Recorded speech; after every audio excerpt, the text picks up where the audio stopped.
মা জানো, পরীক্ষা খুব ভালো হয়েছে, তোমার সব সাজেশন ফলো করেছিলাম। Wow, that's great. কিন্তু সাজেশন নয় মা, সাজেশন। সাজেশন? হ্যাঁ, সাজেশন। এই চ সাউন্ডটা আসছে typically because of the combination of T and I followed by another vowel. এমন আরও এক্সাম্পল আছে, যেমন question, congestion. Hope you got it now. ও আচ্ছা, বুঝলাম। তাহলে মা, এবার আমাদের পরীক্ষার শিডিউলটা দেওয়ার পর তুমি আমাকে আবার কিছু সাজেশন দিয়ে দিও। কি ঠিক বললাম তো এবার?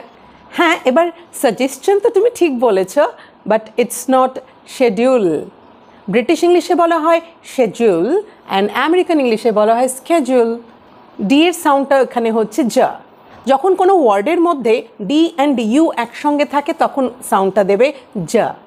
যেমন graduate, individual, education. It's not education, education.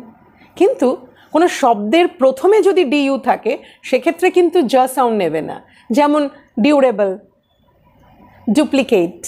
এবার বুঝেছিস তো? হ্যাঁ মা, বুঝে গেছি এবার। তোমরা কি এটা জানতে? আরও এমন কিছু ওয়ার্ড জানতে চাইলে please like, comment, share and subscribe.